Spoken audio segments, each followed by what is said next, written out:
All right. Hello and welcome to Australian Transformers Weekly. This is your first choice for Transformers news in Australia. And as it turns out, looking at some of the listening stats also around the world. Hello, everyone.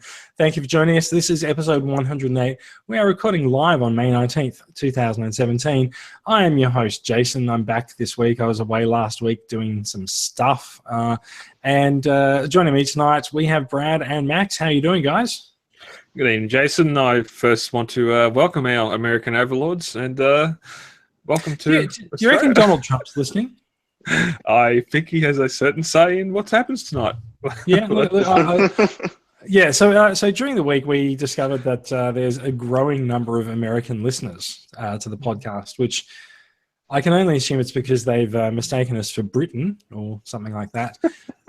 Our accents are nothing alike, guys, but you know. So yes, no. Hello to our new American overlords, and please be careful not to offend Mr. Trump. So, what are you guys been doing? I haven't been here for What have you been up to? What did I miss last week? Not a great deal, I suppose. All right, good. Let's move on from that then. I wasn't on last week either, so Brad. I was away at an awards night, failing to win an award, so make me feel better. You sir have been jet setting. Congratulations on your nomination. Yeah, thank you. Yeah. We nominated ourselves. It sounds like the podcast awards. Yeah. We'll get into that in a couple of weeks' time. I went out for lunch today with the lovely wife. First time in years. It felt good. Picked up a new figure. Just in case no one can tell, and if you are listening to the audio version of the podcast, Brad has a sea spray on his head. He's keeping it there quite definitely. We are one, brother. Oh God! Sea spray speaking German now. I think you mean his hair sea spray. Ein. All right. Yeah. No, apart from that, suddenly the German listenership has dropped off. Yeah, we lost them. We've lost the Americans as well because we made fun of Trump. Who else can we offend this week? Can we make a list? Check it twice. I don't know. France. I'd have to research that. There we go. What's wrong with France? Your president is boring. There you go. They elected a good president. I know. He's good, so it's boring. Oh, he's good. All right, okay. There you go. Sorry, good is now measured in how exciting Facebook and Twitter become when the person is elected. Absolutely. And there goes the 3% of French listeners. Yep. Thank you. Who else listens to us? Spain. Something for Spain. No one cares about Spain. Do you reckon Spain listens because of that time that I was there and bought all the breaknecks in the country? They're just waiting. They're just listening out of spite. They're just trying to get a clue as to your location. Spain is hate listening. Okay. Let's not go in the UK and continue on. There's plenty of good folks in the UK. So Brad, you went out to lunch this week. Max, what are you been up to? Nothing much really. Other day I had some lessons cancelled at school, so I went fuck it and went and saw the new Alien movie. Did you regret it?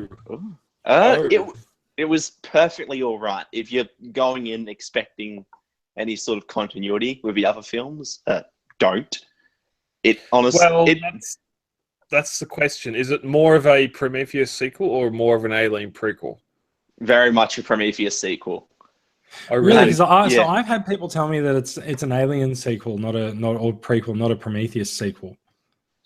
It's both. Like, I can't really say why without giving away a lot of spoilers. Don't. I might go see it tomorrow. Yeah, it's enjoyable. What I will say is that Michael Fassbender and Catherine Waterston are fantastic.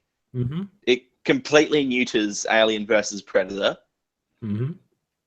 Yeah, we don't need to look into that. Says the man And with sea it feel- spray on his head.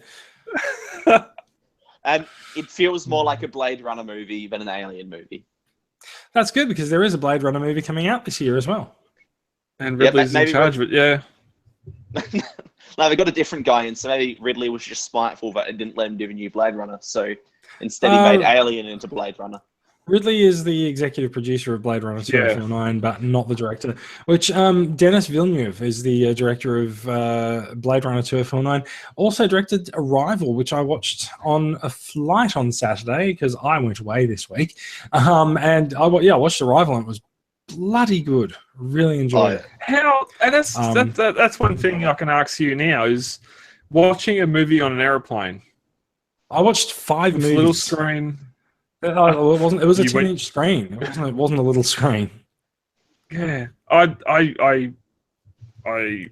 say to you, rewatch it on the big screen and then come back with that. I did enjoy that.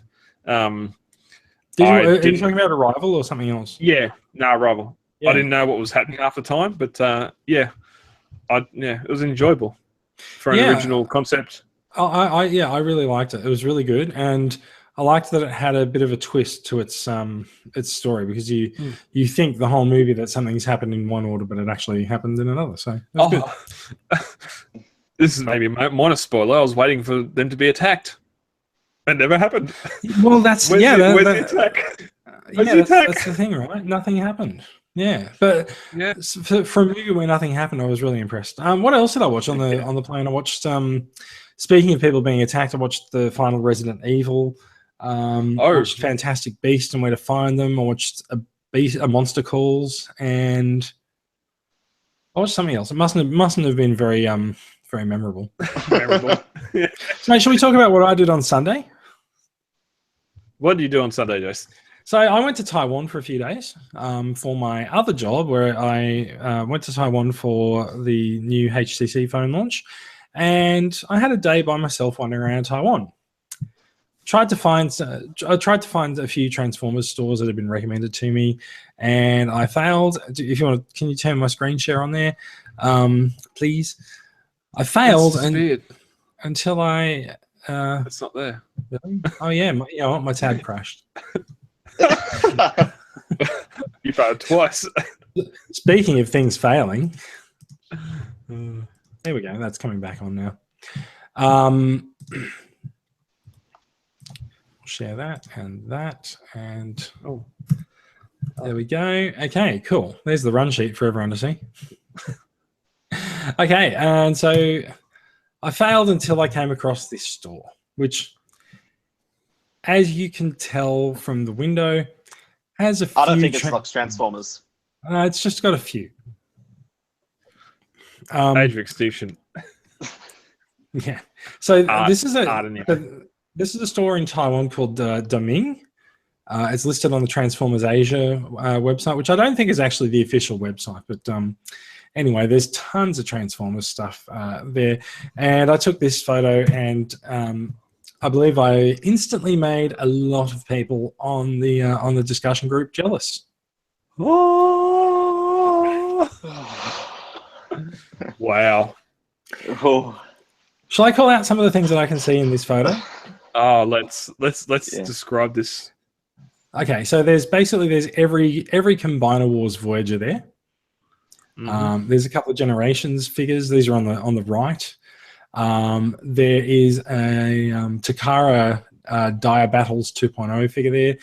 There's the Year of the Goat Optimus Prime. There's the Planet of Junk set. There's the Optimus and Megatron Classic set.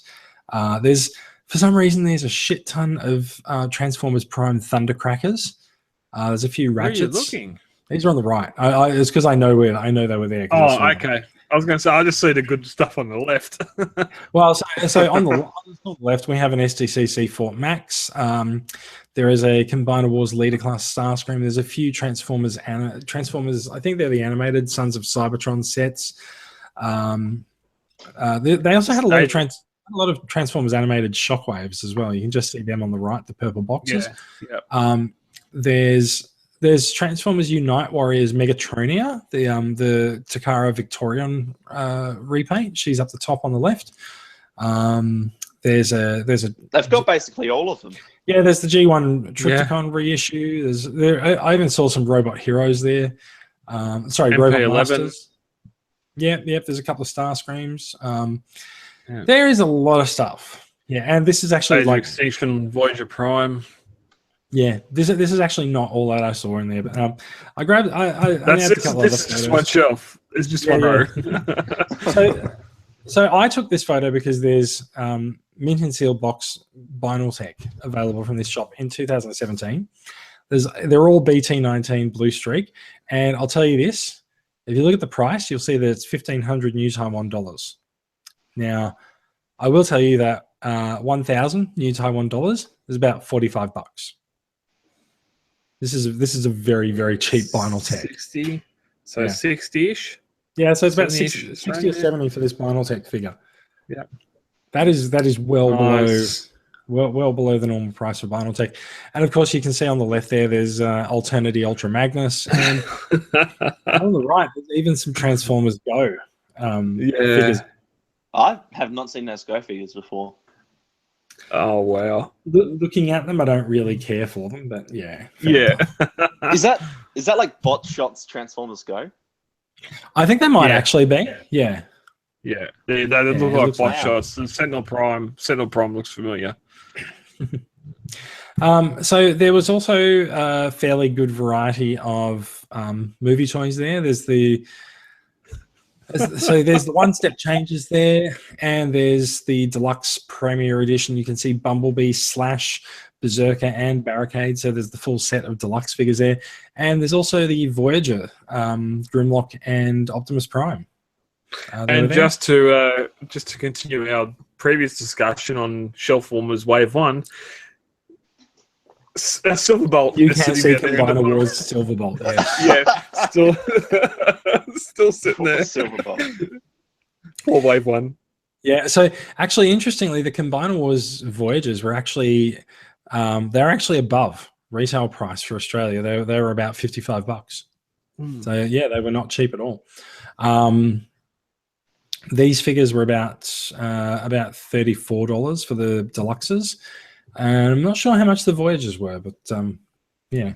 Wow, Yeah. bit of a range in price values then. Yeah, some of them are really good, but I think the newer stuff is just sold at recommended retail price. Yeah. Which is unfortunate. This is the shop window, where you can see just a massive amount of things on display. So you can see there's a couple of Metroplexes, there's a Combiner Wars Devastator, there's an Ultimate Bumblebee, Masterpiece Starscream, there's whatever the fucking tank thing from the last Brawl. movie was. Brawl from the first movie. What's that thing on the left of Brawl? I don't know what that is. I think that's is it Skybite, or it's one of the Generations figures? No, it looks like it's a Beast actually from here. Yeah. I was, You got Jetfire beside it. So you see that black Perceptor there as well. Like that's is that Magnificus? yeah, except so that's the G1 black Perceptor. So Oh wow. yeah, I love the animated hot rod beside him. yeah. So well. there was a post I saw in the discussion group a couple of weeks ago about the best Transformers animated figures. This guy was number one. I wouldn't have put him as number one, but he's a very well regarded figure. But I don't know if it's because he was the last figure or not. 13 seconds of screen time in a free series arc. Yeah. It just boggles the mind. They must have just really wanted to do a hot rod and couldn't fit him in anywhere. Yeah, possibly. Oh, they fit it in, but yeah. So Prime. so there's a few primes, and in fact, I think if we go to the next shot, there's a bunch of primes there. So Movie there's stuff. five movie primes all in a row there. So this is just the window of the shop. This is basically the shop's attract mode. Trying to get Come everyone in, say hi. Yes. Come for the Transformers, stay for the display windows. So do you want to know what I bought? Would get the new acquisitions, wouldn't we? I bought nothing. Oh, Oh, I went through this entire shop and I did not buy a thing. The one thing that I would have already bought have was it. the Sons of Cybertron set, but I know that I can get it cheaper when I go to Singapore, so I'm not going to bother. Yeah. Okay. So yeah. So yeah. fair enough.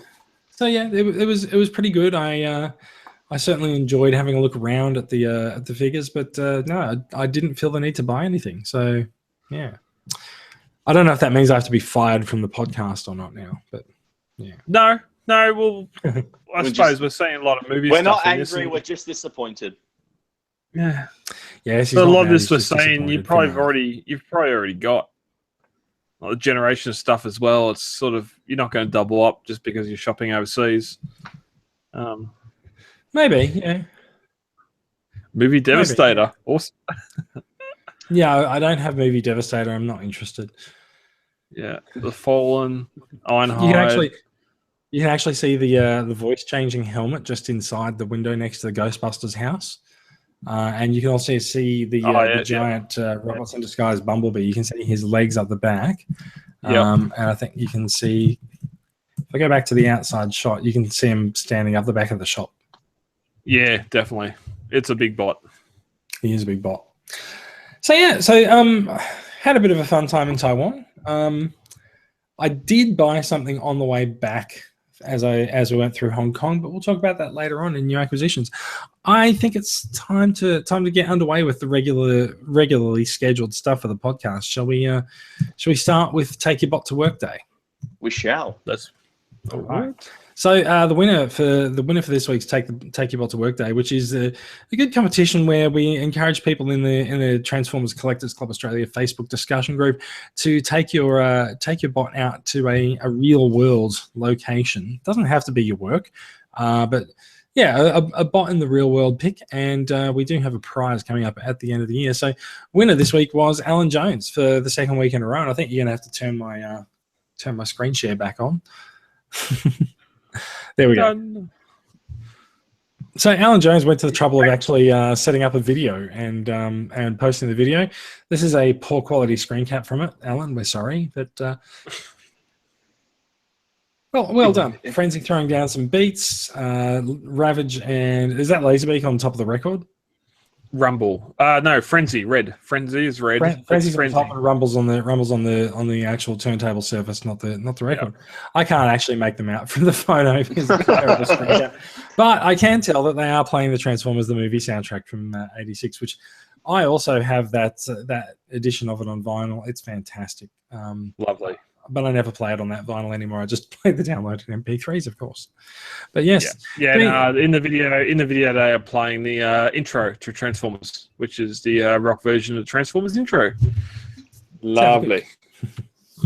So thank you, Alan, for that. And every Wednesday is Take Your Bot to Work Day in the discussion group. So yeah, get in there and have a go. And at the end of the year, there's going to be a Grand Reckoning / Thunderdome for all the best prizes, and we'll see how we go.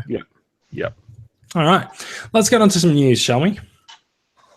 It has been a little while. We heard from... It had been a little while until we heard from Takara with the next figures in their Legends series a few weeks ago when they revealed their version of Cup. And this week it is Takara's turn to reveal Kickback, Brawn, and Trigger Happy. So we can see... so Kickback and Brawn are, of course, the Legend scale figures that they come with the Titan Master in order to just boost the value of the package up a little bit. He doesn't look very different from the Hasbro version, I got to say. No, I think the only major difference is he has just straight up translucent wings as opposed to ones with a yellow tinge. Yeah, that's right. Hasbro did have the weird yellow ones, didn't they? Yeah, fair enough. Well, that matches his chest piece. Yeah. So this does make him look a little bit more, like the G1 figure. In fact, are these actually translucent, or are they actually painted chromey? No, they're clear. They're fully clear. Sort of the hinges and the rims along the top are painted silver, but then the actual wing pieces themselves are translucent. It's quite a nice effect, actually. It is, yeah. It is quite good. Like a lot of the current Legends figures. actually got quite a bit of articulation in there. Like you can see he can actually do the sort of kneel down pose with some random Titan Master. Who's the Titan Master that comes in? That's the double dealer one that he's getting. Okay. He's really nice, actually. I'm liking how they've sort of... They gave him... I forget what head that's from. Scroll back up and might say... the sawback Titan Master. It gives him like sort of a bird face, so it references his bird mode there. And then he's got a decent looking, head that looks enough like double dealer. It's definitely not spot on, but the resemblance is there. And they nailed the colors on the Titan Master as well. Yeah, cool. We also have Brawn, who appears to now have a bit of metallic-ish chrome to him as well. So this guy's only just come out in the Titans Return figures, and I think, is he starting to hit Australia now? I think he is. If you can find him. I saw him the other day that passed. Yeah, and so the Hasbro version is sort of a very sort of straight up colourful green, whereas this is a more subdued camo style green, which I think actually suits Brawn quite well. This thing looks fantastic. I think. Do not get too close to a Titan Master head, or you will be disappointed by the paint job. And there we go. There's Brawn with a Titan Master piloting it. And I was watching reviews of Brawn, and like the mold doesn't seem like the greatest thing in the world, mostly because of that parts forming panel. But the paint job on this figure just looks astonishing to me. It definitely looks like the character. Yeah, I reckon he's pretty faithful to the character. I don't really care if he's got an attachment from the roof or whatever on his wrist. It looks fine. And so Trigger Happy has a new 5mm port on him, and so there he is with his Titan Master there as well. Or actually, he's more of not so much of a Titan Master. He's actually more of a Target Master there, isn't he? Yeah, it's just, I'm surprised. It looks like this is the third brand new mold they've done. Because I was expecting if they were going to do Target Masters for this line and do a Target Master for Art Firing Masterpiece, I expect they'll just reuse Nightstick from Classics, and then whatever Optimus Prime's one was from the Hasbro Masterpiece for Artfire. But for all of those, Takara's gone ahead and just made entirely new molds, which is gone in. Excuse me. Yeah. So these guys not entirely sure when they're coming out. Probably later this year, because I think the next wave of Legends is actually due sometime in September or October, isn't it? And this will be the wave after that. Oh. So, Christmas goodies. Trigger Happy's due November. Such a long time to wait. Yeah, they're all November. Just looking at them now. Wow. Fair enough. All right, let's move on. If you want these figures, they are already out in the Hasbro versions. So you can trade up when the Legends versions come out if you want. Yeah, the molds aren't changing. They're just the color palette's changing. Yeah. Now, so 3A has a G1 Optimus Prime articulated figure, I think we can call it. It's not a statue because bits move, but he doesn't. It's an action figure. It's a very expensive, very high end action figure, and they seem to have graced. Is it TFW? Yes, TFW with an early look at the figure. So we get a look at the figure thanks to TFW. Now you're giggling at the proportions here, aren't you, Brad?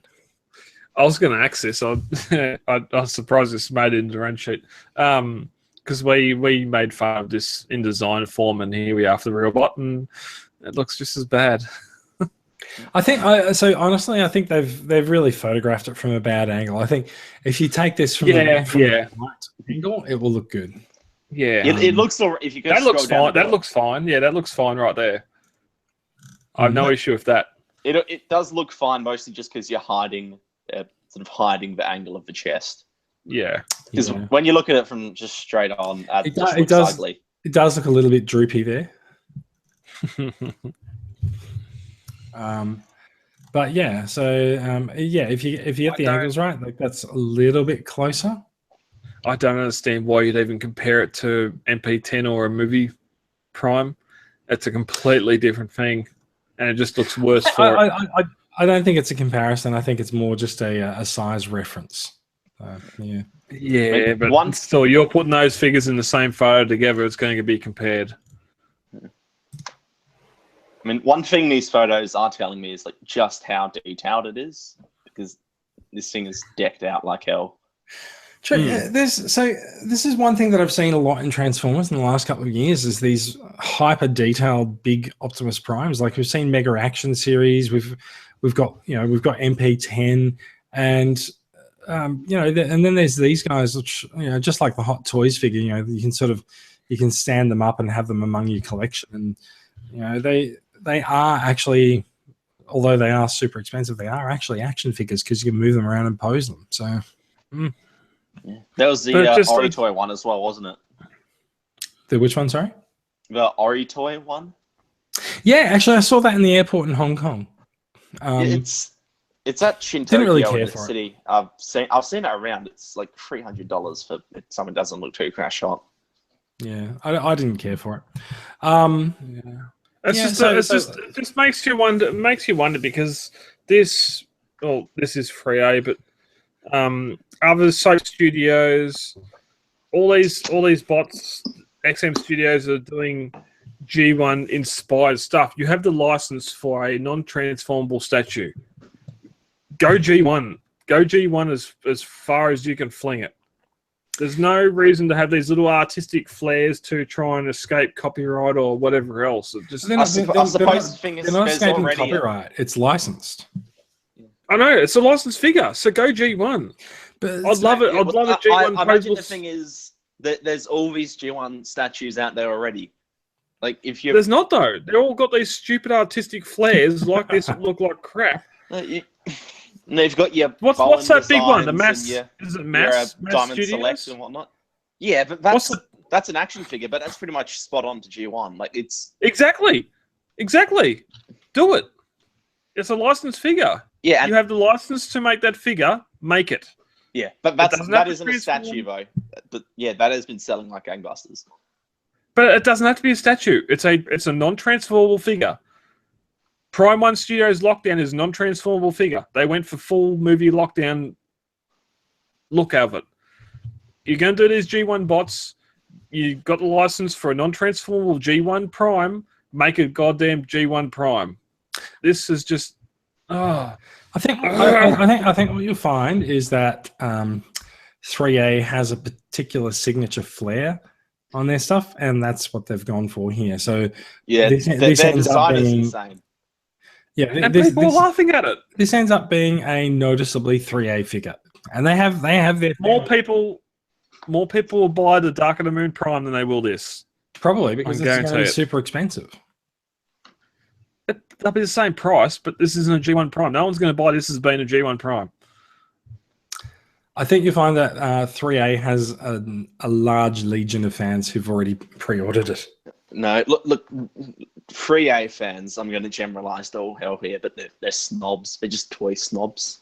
I'm taking the piss. But, it's sort of like, it's this mentality that I know a lot of us have, where it's like, oh, well, I've got so-and-so thing that's a bit better because it's all unique and whatnot. We can't judge sort of Prime 1 Studios. Yeah, Prime 1 Studios are designing and selling all the figures. Yeah, like if you want to complain about Free Ave, and you've got to complain about friggin', I don't know, like Play Arts Kai and all those other different brands that take all their creative liberties. It's a massive part of the market. But that's a 2-point. That's a 2-pointer. You got a license. There's no need to take any creative liberty. You got a license. Do what the license has. Take it. Run with it. Well, this ended up oddly contentious. Oops. I think we might move on. So we are a month out from the release of Transformers: The Last Night. There's a new trailer online. We're not going to play it because every time we play YouTube videos, yeah, I got in trouble last week. we get in trouble. So, yeah, there's a new trailer out there. We suggest that you go and watch it because there is actually a ton of new footage, and it's about 2 minutes and 18 seconds according to this post that I'm looking for at TFW. It starts to lay some things out. Here we got Megatron in the car yard with where Grimlock and Marky Mark are in the trailer. Is Megatron auditioning to join the Funky Bunch? I don't know what's going on here. If he's just threatening them to say, "Hey, come and join me because Prime's gone," and whatever else. Megatron looks like he has purple eyes here. He's got his red paint on his head. I reckon you're right, actually, Max. He does have purple eyes there. I literally just noticed that. So who knows? We also get at the end Bumblebee being either disbanding limbs or being blown apart and being able to reform. One of the biggest things that's come out of that is, well, what about poor Jazz that got torn in half? He couldn't come back together. Maybe Bumblebee has learned the tricks from the new Transformers that Earth created in Age of Extinction. Let's not look too deeply into that. No. But yeah, most of the stuff we're saying is all repeat. We got a bit of a quick look at the face of the Quintesson or Quintessa. We did, yes. I laugh how some people are saying Wingblade. Going, yep. No one has any problem with it. No one has any problem there. But as soon as someone else takes on a human face, Michael Bay, you suck. Anyway, go, Jason. We're going to mock the people who claim that it's Windblade, but then at some point in the movie, they're going to introduce Windblade, and she'll look like that, and we'll just be like, "Oh yeah, there you go. All right." I seen the ROD Windblade in Big W today and had the faceplate on, and I disliked it and I did not buy it. I'm just saying we're probably wrong. Yeah. Oh, yeah. Oh, I have no doubt we're wrong. Are we ever right? Very rarely. Very rarely. Since we are out with some movie news, let's have a look at some related movie news. I've got things in the wrong order, but Laser is actually running a promotion at the moment. This is especially appropriate for Australia. You can, by purchasing Laser, and Laser has a sub brand called Navigator that does things like dash cams and like. You can win a trip to LA for 4 people, so you can go and see Transformers the last night there. You can hire a Chevrolet Camaro ZL1. You could get a Paramount Pictures VIP tour. In fact, this is not actually different prizes. I think this is actually part of the same prize. So you win a trip to LA, and all of these things go on for you. So you go-karting in your private arena. So yeah, pretty decent. All you have to do is go to Kmart, buy a properly labeled Laser or Navigator product, and you can be in with a chance to win. We might be hearing a little bit more from Laser in the coming weeks, so we'll see how that goes. Yeah, that's it. We got something here going for Aussie collectors, Aussie fans of the film. So check out the links and get in. You might be going to LA to see the film. Brad, can you take my screen down for a minute? Yep. Stop printing. Thanks, because I need to bring up a news story that I forgot to bring up. Oh. Okay, there we go. Could you put me back up, please? B. There you go, B. That is the logo for the new Transformers movie Bumblebee next year. So we do know that next year there's a standalone Bumblebee movie coming out.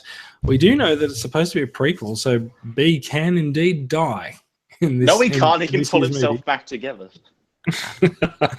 Is it going to be like the way they dispatched the judge in Buffy the Vampire Slayer, where like, you know, you have to blow B to bits and then like put different parts of him in different boxes to prevent him from reforming? Or isn't that what Voldemort did? Is Bumblebee actually the T-1000? Is Bumblebee's Deadpool? Yeah. Voldemort? Bits are going to grow back, ignoring Voldemort for now. But yeah. Okay. No, well, it's just not that just giving it. opens that question. Opens the question: prequel to what? Prequel to the 07 movie. Prequel to Revenge of the Fallen. Prequel to Dark of the Moon. Prequel to now. Well, We've seen photos in World War II. Is it a prequel to that? Wasn't there a rumor going around a while back that it was like Anthony Hopkins' character knew Bumblebee as a child? Is that why We'll he's see in a is that couple why months. he's on destroying the Nazis in World War II? Yeah, so this is like just off the top of my head, but I imagine I'm guessing it'd be like Bumblebee in World War II with the young version of Anthony Hopkins. Which does actually bring up something else. So we saw that poster a couple of weeks ago with Bumblebee in front of the Nazi building, and apparently, along with the Bumblebee trademarked image this week, there was also a trademark for B Vision registered as well. So it's trademark week. Okay, all the US websites, they don't have that much else to do because it's been a bit of a quiet week for news. So they're going to see what trademarks Hasbro has registered. So we got the logo and we got the name B Vision. So we'll see what comes up. Let's move on to there was another trademark. Some trademark news this week. It looks like Hasbro could be bringing back Mighty Mugs. Yay! They want the pop vinyl money.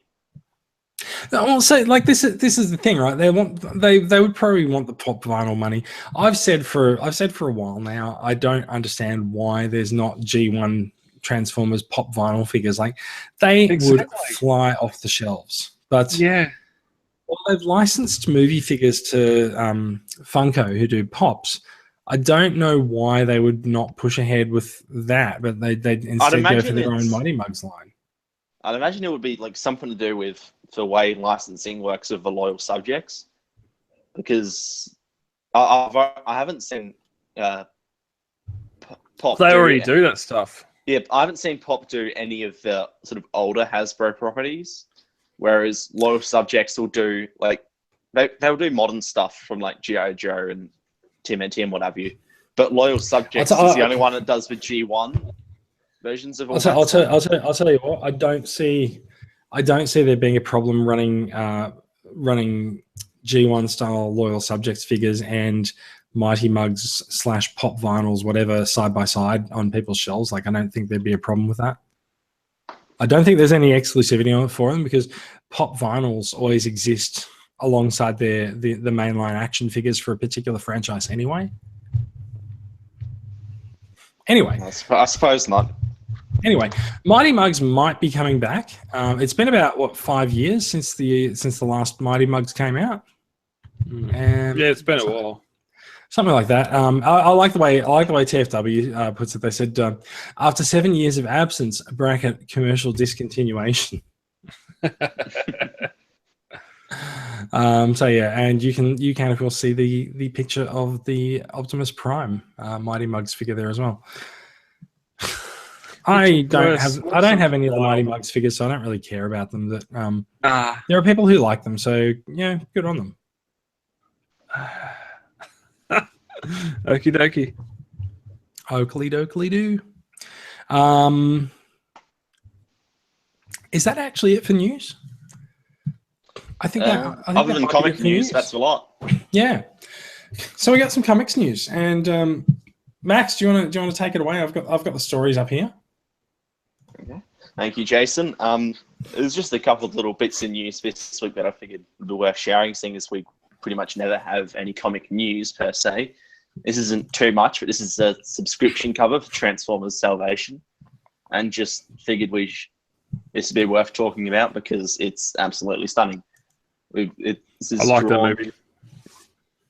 Yeah, this is drawn by it. I don't think it actually says on here, but down the bottom of the cover it has the sort of via GGE. So I'm not sure who that artist is. The article hasn't quoted it, but what we have is a sort of fluorescent disco style, almost Tron-ish Triptychon rising out of the mist into above a Cybertron skyline, and it's a really stunning looking cover.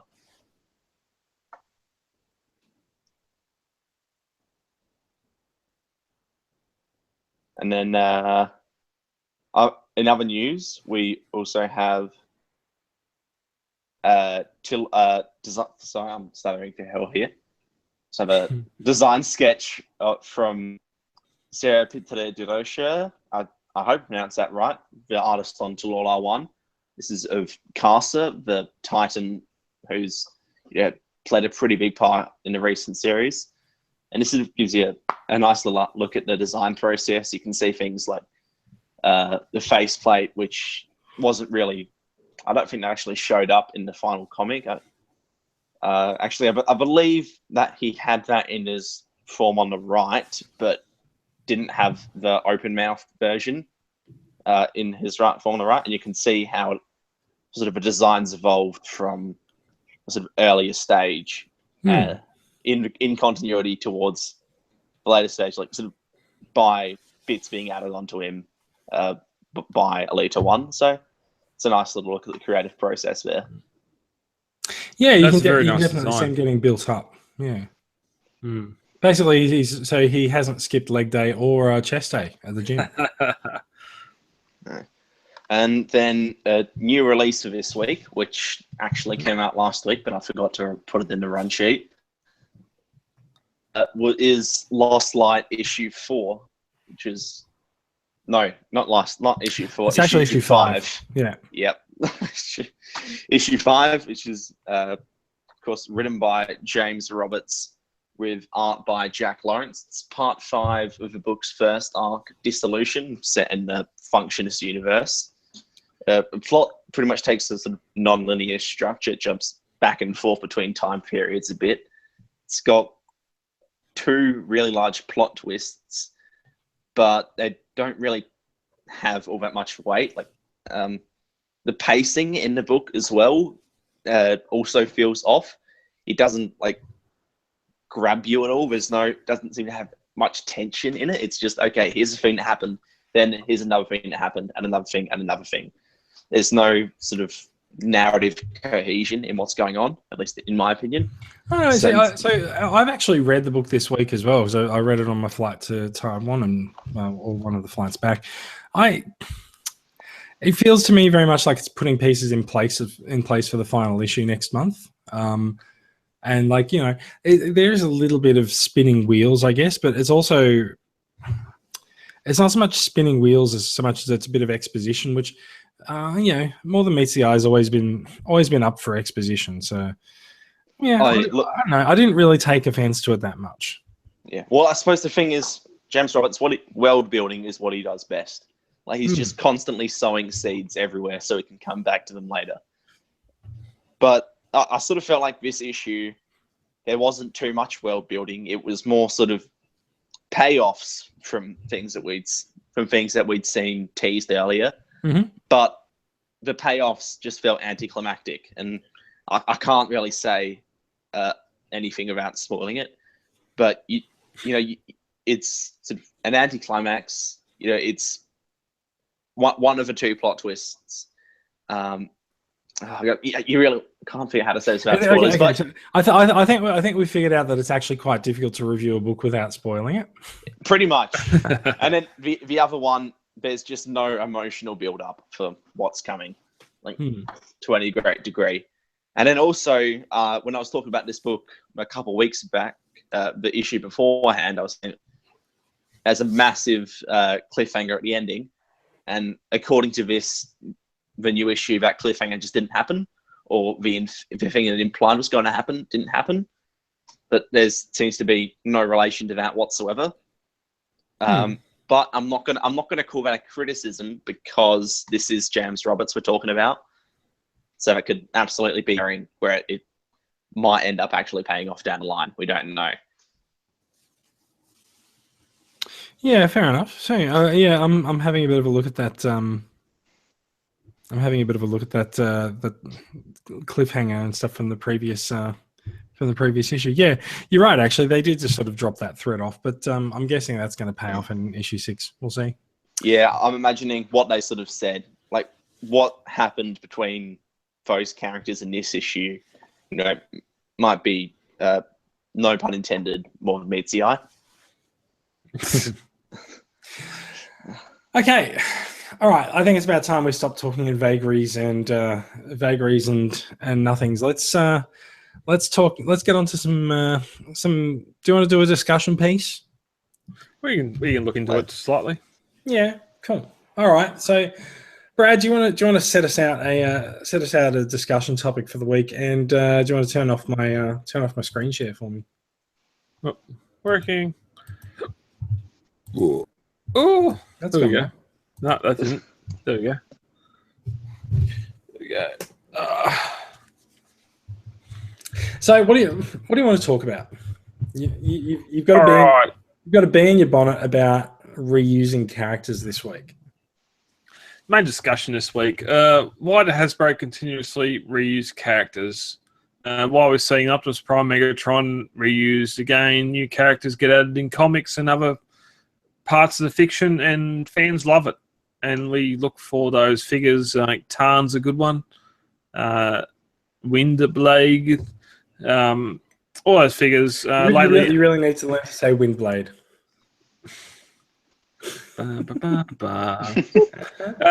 RID lately has introduced a heap of new characters in the, especially in the con side of things. I've been one of the biggest knockers of G1ers, saying get over G1. There's 30 years of story out there, but when Hasbro keep on using the same characters, and how can I complain? So reusing characters. Well, I'd imagine, like, just to get straight to the first question, is that, why we still see Optimus and Megatron? It's because they sell. No, it's just no one likes Hot Rod and Galvatron. Yeah, no one likes Hot Rod and Galvatron as much as Optimus and Megatron. I mean, Galvatron maybe, but I think you'd be hard pressed to find someone who's, who's that attached to Hot Rod. I don't know. I think Hot Rod holds a fairly special place in G1 fans' hearts. Oh, absolutely. I suspect Rodimus. Prime. I suspect Rodimus doesn't, but yeah. So look, my answer to the question as to why Hasbro reuses characters is it's the nostalgia factor, and it doesn't actually matter if you start adding if you start adding characters or whatever you like, but if you've got Optimus Prime and Megatron in your franchise, you can still guarantee that they're the ones that sell because they're the ones that fans remember. It doesn't matter if it's G1 or not. So when I got dressed up in a Prime suit and I went around in a shopping center, and a 3-year-old kid saw me and called me by name. It was like Optimus Prime, and yeah. So I don't think that it's the 30 plus year olds who are the ones who are really causing things to stay around as Optimus and Megatron. I think they've made them the anchor characters of the movie franchise, and so people know these names once more because of the movies. And I think more than anything else, people don't really give a shit what they look like. As long as they know that they're Optimus Prime and Megatron, these characters are going to sell. We've seen a lot of versions of these characters over the years, which does remind me. I did actually get an image on the screen share for this topic. If you could put that up for a minute. Yep. I think another thing worth noting is a lot of it's about the continuity of a franchise. You've got fans from one generation who are going to be attached to, so-and-so set of characters. But as the franchise moves forward and those fans are growing older and, maybe their tastes are changing a bit, you're going to want to have a reason to, draw those people from previous generations in, but still be open to new fans. So that's why you still have your older characters in there, because it keeps fans coming back, but they keep it approachable and they keep it fresh, so that you do get the new people coming in who can get excited about it. I think there's one thing that we need to remember in this as well, which is that I'm trying to think whether or not this is the case with other franchises, and I think it kind of is, but maybe it's to a lesser extent. But Transformers as a franchise does get rebooted very frequently, and that's. I think this is actually something that has become more acceptable in. It's become more acceptable in Western culture in the last 10 or 15 years. Is that you'll do a series of something, and then you'll do another one, and you'll use the same characters, and there'll be a different creative team, and it's this different team's take on things, and things will be set slightly differently, but they have these constant nods back to what the original characters did 30 years ago. And I think there's no more obvious in this than like something like Transformers Prime, where like 30 years later, you still had Cullen and Welker voicing their main characters and going up against each other for 3 seasons in the TV show. And like, I actually don't know if that happens in other franchises. Like, I know Ben 10 does a new series and a new continuity every few years, but I don't know if they keep their voice actors, because I don't know if people got that attached to them. But remember, well, there's no. This person is the voice of Ben 10, and he'll continue that through the generations. Yeah. But remember back when we sort of went through Beast Wars, they didn't have Prime and Megatron voiced by Cullen and Welker. Then they went into Armada and Energon and Cybertron and through those series, and they didn't have Cullen and Welker there. They had Gary Chalk and someone else as their sort of David Kaye. No, not someone else. David Kaye. Whatever. As the iconic voices of Prime and Megatron for that era. And it wasn't until they actually brought Cullen back. Huh? Movies only. Whatever. It wasn't until they brought Cullen back for the movies. They didn't bring Welker back for the movies either.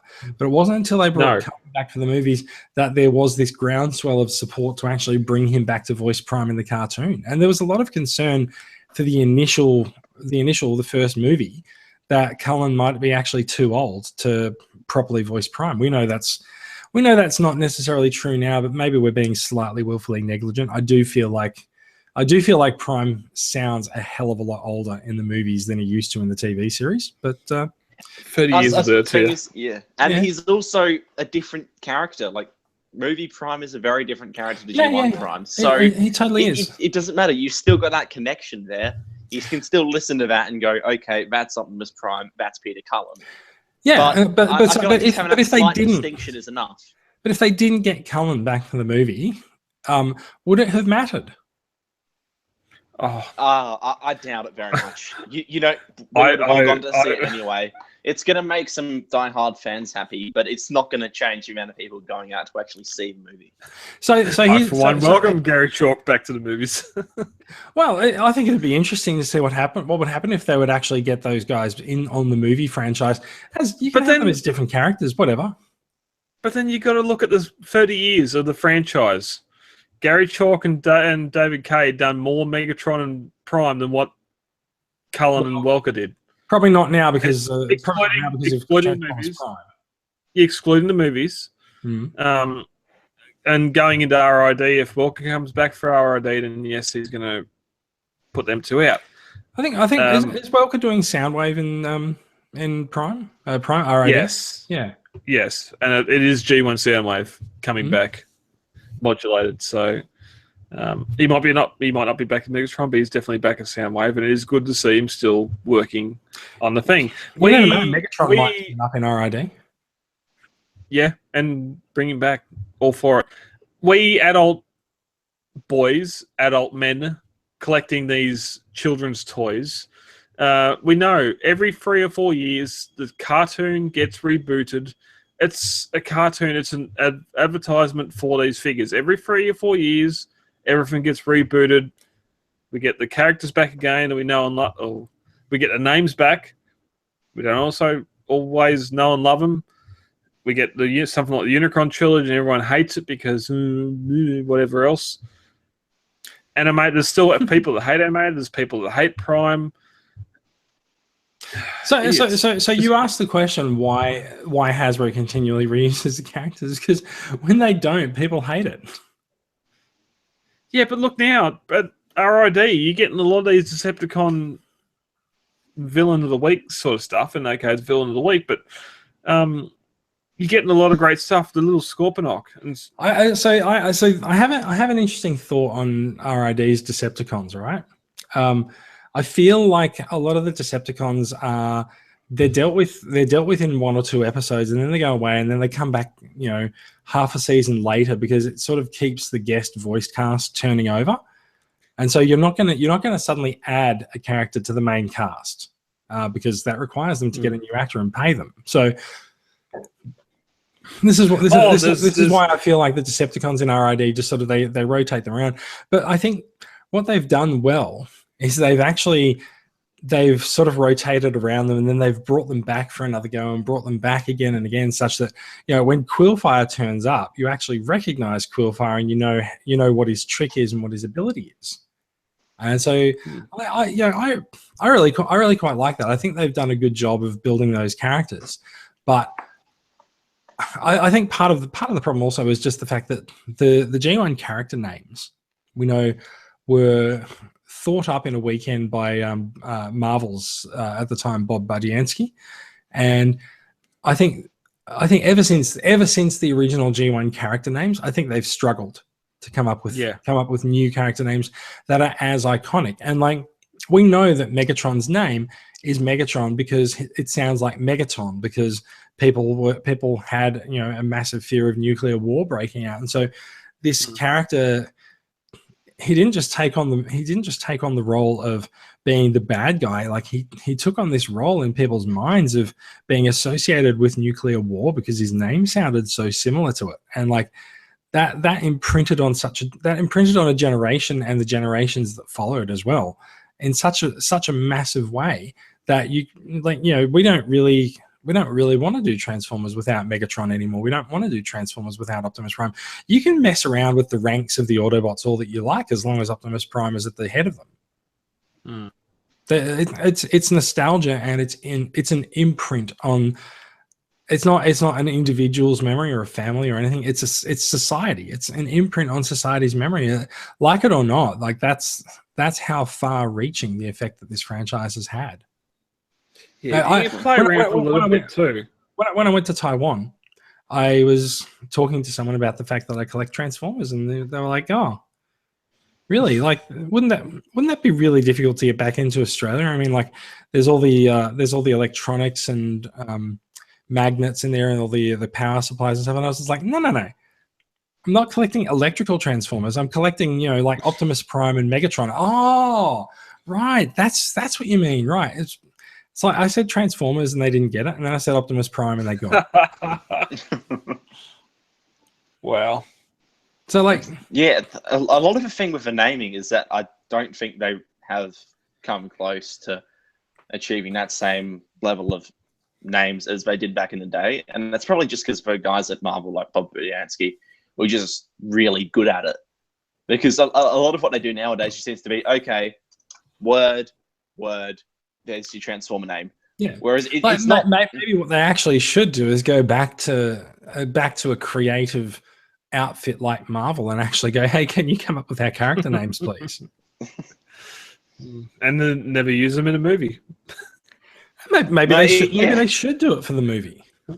Well, they should, because in G1, Marvel can't have names like Grimlock, Ultra Magnus. These absolutely badass sounding names. I'm not actually sure that Marvel came up with Ultra Magnus because he arrived in the movie. Oh no, he was in UK comics before the movie, wasn't he? No, he was in the UK comics after the movie.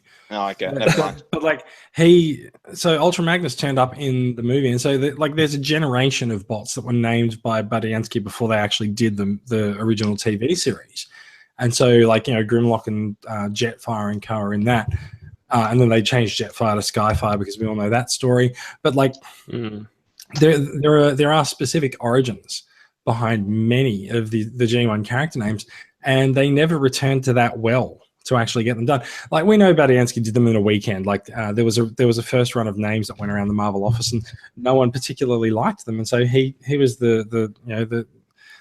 he was the poor sod who took on the job of renaming everyone over the course of the weekend, and he made some really fast decisions. And it's just kind of a thing that happens when you're under pressure, like you're under the gun. You have to do this stuff really fast, and sometimes you'll come up with absolute gold. So the reason they keep returning to these characters is not so much. I don't think it's the characters, because they changed the actual characters, but I think it's the names. Yeah, but they have that sort of longevity. I mean, you look. It's also their trademark. Like let's be honest. Oh, yeah, fair point. Let's be honest. If they don't use that name, they will lose the trademark to it. So that's why they continually reuse characters. They can't re-release Optimus Prime if they don't release one for like 10 years. Yeah, okay. Look at you, Autobot Jazz. Yeah, actually, we can probably just leave pan the discussion there. I didn't even think about it, and I think I did win. But so when you said, Brad, you said that they call them Autobot Jazz, and it's because they've lost the trademark on Jazz. Because let's be honest, they should never have had that trademark in the first place. Yeah. You shouldn't have a trademark on the word Jazz. And same thing with Octane. In G1, like they shouldn't have gotten a trademark on it because it's a type of fuel. Yeah. And so now the character is Octone, and not only is he Octone, he's now Decepticon Octone as well, which is something that Transformers is. To be fair, his Japanese name was Octone. Oh, really? I didn't know that. Yeah, cool. Well, fair enough. But so this is the thing that they've done in order to maintain their trademarks without actually losing the names. Like in a case where they can't use a word because it's too generic for a trademark, like Warpath, they'll call him Autobot Warpath or Autobot Jazz. And because we as fans will instinctively just go, whatever, it's Warpath. We won't call him Autobot or Decepticon or anything like that. And so they do it for the sake of the trademark for that. And then that way they get to keep the character. They get to keep using the character name that fans know. They just have to accept that they have a slightly vaguer trademark. One other part that you touched on as well, Brad, you said that fans love it when characters get added in comics and they buy the third-party figures of those characters, like the MMC range. I think, while that's true, I think you might find that they sell less than you think. Like those things are not sitting on store shelves everywhere. Like no. I'm just saying, like, they're not sitting in store shelves. They don't make it out to retailers in mass quantities. And like MMC has to do extra production runs to meet demand for their figures. Like, I don't think they're selling in that great a quantity. And this is probably even why Hasbro and Takara haven't really gone after them. It's because they're not selling hundreds of thousands of these figures. They're selling a few thousand. In a production run, they're selling a few thousand, and that's it. Yeah, like, even you look at your store shelves and stuff like Quillfire, those random Decepticons from ROD are still sitting on shelves. But the Primes. There's a lot of ROD characters on shelves. I don't know if they're necessarily sitting on shelves or if they're just cycling through, because they are here. Well, but they are there. But like, let's be honest. You're in a small town in Victoria. A lot of stuff is going to sit on shelves there. Like I do go into Kmart around here, which is like I'm closer to the middle of Sydney, and like I do see the stock turnover, and we can going back to the shell forming discussion from a couple of weeks ago, we can accuse these figures of being shell formers all we want, but it's really just an insult we throw out for something that we don't like. And there are people buying these RID toys. There's a lot of us collectors buying these toys and discovering that they're actually quite fun. It's not bad at all. Yeah. So yeah. Look, like I said, I think you'll find that the MMC figures are not actually selling as many as you think. I think RID is absolutely flogging it in terms of like sales, even though we don't really like it so much. But yeah, in terms of moving on and enjoying the franchise, like I think people keep a fairly open mind in terms of things being rebooted. I don't know that we're necessarily that forgiving to things that are rebooted that we don't immediately fall in love with. But yeah, we don't have to like every version of the franchise. No, that's it. Find what you like and love it. If you don't like something, then it's fine. Yeah. Again, 32 years of franchise. You don't have to love every piece of it. Have a look at this image. There's more than 32 figures there. Like, oh yeah, that's a figure every year. Look at the franchises that are actually represented there. Like, I think given that this was made in 2012, like, the most recent one there, I think is probably Transformers Prime. I'm sure he's in there somewhere. And then before that, they'd be animated. But the All Spark. What's it called? The I don't even know now. Like the Cybertronian, like the game. Fall of Cybertron. Yeah, no, not that. War for Cybertron. He's right in the middle. He's right there below the Generations one. Yeah, Fall of Cybertron / War for Cybertron. That is actually, I think, what you might find. That's actually War Within. It's not the game. War Within, that's the one. Yeah, War Within. That's what I was talking. Yeah. War Within's not a game. That's a comic. Yeah, but still, that we only had the War Within Prime come out recently. Although that might have been a second go at it. No, War Within Prime has been around for a while. He was a die-cast figure in the Titanium series. That's what that figure actually is. Yeah. We had the Masterpiece style Citizen Stack is the Ultra Magnus. It was Alpha Stack. Or Alpha Pack or whatever he was. But he's actually up there on the back of my shelf there as well. Such is my like for the character and for the design. So yeah. Anyway, look, you know what? I don't mind that things get reused. I don't think it would be Transformers if we actually had different characters in. I mean, even the comics, like you say, the comics come up with new characters, but they're not the lead characters. Like you've still got Hot Rod / Rodimus leading the things in Lost Light, and you've got Megatron in there as well. You got Optimus Prime in his own book, and there's all these classic characters in there as well. Like they've brought in Wreck-Gar and all the Junkions lately as well, and so like they're certainly mining Transformers history and remolding it for a modern twist on these characters. Yeah, I think that's a pretty good thing. Yep. No, I agree. Yeah, so long as they can still keep churning it out and it keeps it interesting for newer fans coming into it, then they should just do whatever. If they can keep it viable, then by all means. I think we can rule a line under that. Let's talk about new toys before we go. Brad, you're wearing one. I'm surprised he's kept it there this whole time. I've noticed it pretty well. I've noticed that Brad's moving fairly carefully. No. I got one for this week. If I can get him in. No. This has gone well. There we go.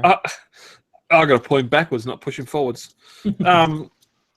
This is the iGear Mini Warriors Sea Spray. I don't know how those go up. Oh, there it goes. Click. Nice little figure. The head sculpt's not really the best. That's not going to zoom. But anyway, is a nice little sea spray that sort of is going to stand well beside Masterpiece Bumblebee in my collection. Until we see what Fans Toys have to offer. Fans Toys have been showing off their sea spray recently as well, actually. Yeah, but I don't know if I'd get rid of it. This is pretty much what I'd like to see out of the Legends one. You got the ball jointed elbows, all the legs are ball. I actually reckon he's probably not that far off what you'd see for Legends these days. He's probably a little bit more articulated, but when those maybe a little bit bigger ones were coming out, they were like, oh, these are so much greater than any sort of Legends we've had before. And now that's just the standard for Legends. Yeah. Which is nuts. So, it's like the paint, the colours are right. So, I'm happy with him. Yeah. I'll still get the Legends one anyway. But even I picked it up for $25, so you're nearly paying the same price as a Legends figure as well. So it it just goes to show what a few years extra engineering pays to a figure. I think it's pretty amazing if you look at what we're getting in Transformers now for $30 versus what you got a few years ago. Yeah. Yep. Agreed. That's it for your new acquisitions this week. Now, Max has 3 lines of new acquisitions because he's been away for 2 weeks.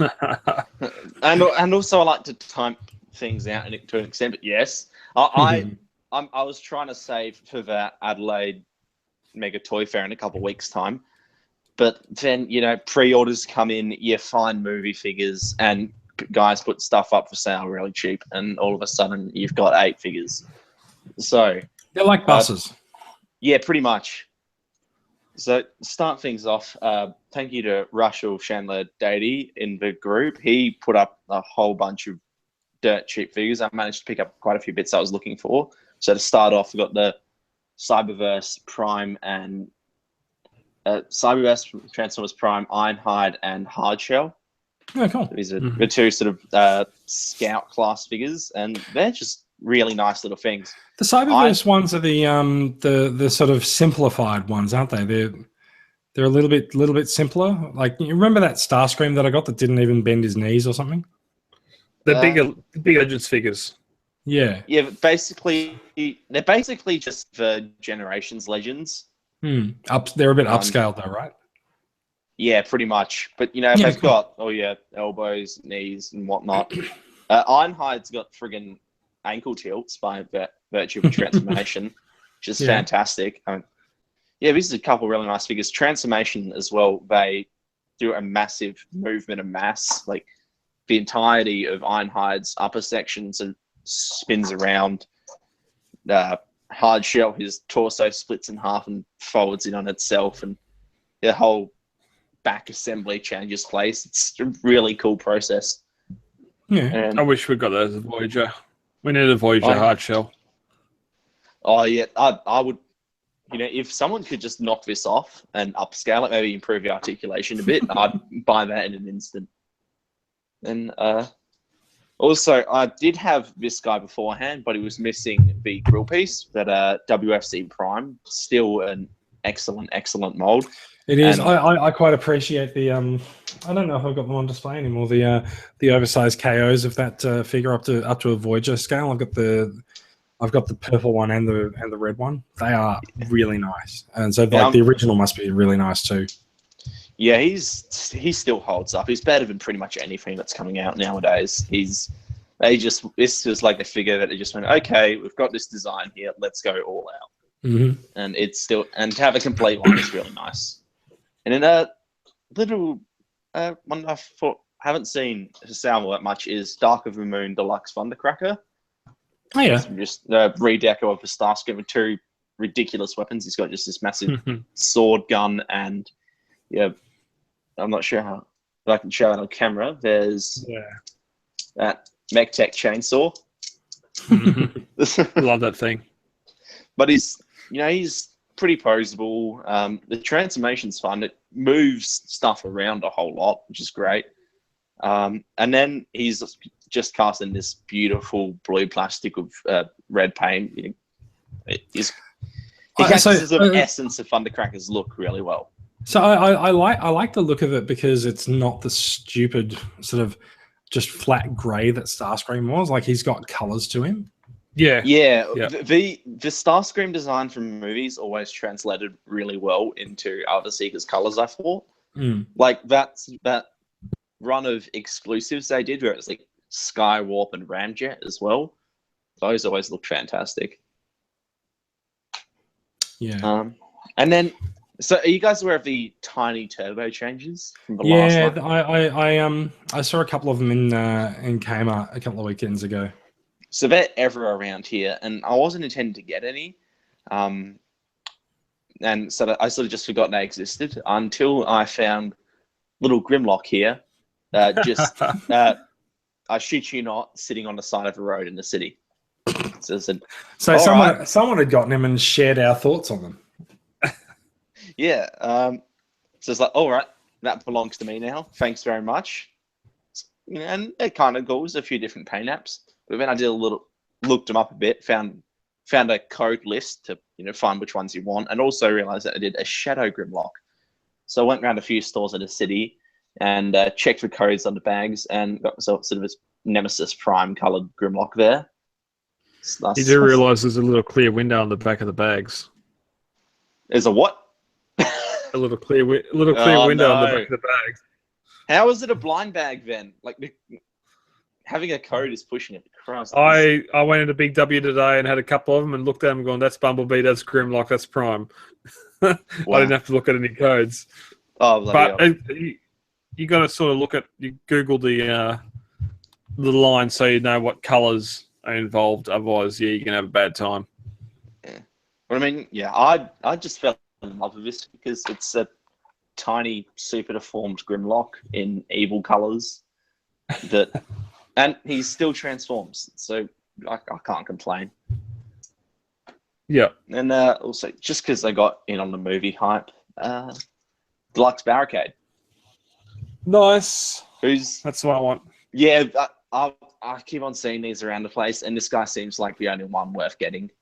And he's far from perfect. Like, his shoulders and backpack could fight up some more. He could do with a waist swivel. But the weapons, he's got the great pistol, baton, and then this bit that wraps around his forearm. And then it can... Death. That is death. Yeah, and then you can peg it sort of just slots into the back of a vehicle there for car mode, so it gets a nice array of guns there. What about his paint job? The paint is surprisingly nice. I was worried because I'm looking at all these different figures from a new line, and none of them seem to have all that much paint, but this guy's pretty loaded with it. Like, he's got all these different headlights picked out. He's got little tamper-graphed bits saying protect and serve on the wheel wells there. And then even just on the plastic seat itself, he's got, you see there's like 3 different shades of colors all on that one chest section. And that's all paint. So there's a surprising amount going on there. He's decently posable other than lack of a waist swivel. And then what the transformation pulls a couple of nice tricks. Like the way that the shoulders sort of shift down and then move backwards to get into a really snug position works quite well. And then the feet, I don't really want to spoil it because it's a really nice moment, but they form the back of the car super subtly. Mm-hmm. But yeah, it's not like a perfect figure, but it's really solid. Probably the best from the coverage I've seen. Is the best deluxe of the first wave. Cool. And then big guy pre-order came in finally. Masterpiece Grapple from Premium Collectibles. Look at that. Yeah. If you own Inferno, you know what you're in for. There's a few differences, like the way that things fold up. He uses a lot more of the mass from the armature on the back of the vehicle to form the back of his robot mode. Articulation's a little more limited, but and he doesn't have quite the same amount of just really awesome masterpiece transformation moments as Inferno does. But in terms of how he feels, this guy is rock solid. Like, Inferno felt a little bit loose here and there, but this guy holds together. Like, he's gonna, if you get him into a pose, he's gonna hold that. Speaking of masterpiece, actually, I should mention that I found today I've got an order in with Takara Tomy Mall for Masterpiece Dirge. Its release date has been pushed back by a month. Some kind of a production issue, probably, maybe, hopefully, attempting to fix the issues that people have been complaining about with the Seeker mold. So we'll see how that goes. But yeah, so Masterpiece Dirge is now due later in June. That's a bummer. No, it's only a month. Who cares? It's just more a point of fact of news. But yeah. And then the only real issue I have with him is bending his right elbow, just sort of sheared the paint off there. I'm not sure how it's going to show up, but there's a little circle of paint that's just been torn right off from where his right elbow bends over, which is a bit of a shame. the paint doesn't feel too prone to chipping, but I've had a few little bits fall off there, and then obviously that massive bit shave off. So if you get him, be careful, because pretty much all the orange parts on him are just coated in paint. Yeah, that really nice figure. Still, one of the best masterpiece molds in my opinion. Right. And there's going to be one more. There's going to be one more use of that mold that we know of so far when Artfire comes out. What do you mean? What are you laughing at, Brad? Yeah, more of that mold. Yeah. Also, there'll be one more in that mold, and I assume there'll be like a Diaclone color that'll be a convention exclusive, and that'll be the green version. But yeah. So I think Artfire is due in June or July, so not too far off for that as well. And he comes with a Target Master, so some slightly different accessories too. Yeah, I'd say that's a big selling point for Artfire. Yeah. So I said that I didn't buy anything when I was in Taiwan. I haven't bought any other Transformers the last couple of months or so as well. So one thing I did do was I visited the shop that everyone talks about in Hong Kong Airport. There's been a number of people who've gone through there. It's the shop next to gate 28 or 30 or something like that. I'm pretty sure it's 28. And they have quite a good selection of figures. They've got Hasbro figures, they've got Takara figures, they've got Masterpieces, they've got Generations, and they've got Unite Warriors and all sorts of things. So I managed to pick up a set that I've been looking for a little while. The SDCC, although this is not actually, there's nothing on here that says SDCC. The Titan Force figures from last year. So there's the transparent Sentinel.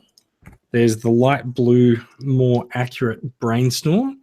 And there's a weird redeco of Windblade that no one's really sure why it exists, other than they thought they had to reuse the mold. I'm very happy to have that Brainstorm in my collection. Like, he seems much more accurate with his comic colors than the general release, which is again not that general release anyway. But so I picked the set up. It was I think it was about 120 Aussie, which if I'd bought it off US eBay and arranged shipping and stuff, it was probably going to cost that much anyway. I got 10% off because the box ain't in that good condition as well. So yeah. So that's a decent enough price for it. I thought so. Like it's getting a little bit harder to find, especially sealed at the moment. So yeah, we'll see how that ends up, eh? But so I'm happy to get that out. I might get that out and just do a couple of photo shoots for it over the weekend. I've been getting that's the Generations Windblade, isn't it? Yeah, it is. Yeah. It's got a different paint job that has not been seen before and not been seen since. So it almost looks like a Fort Max paint job.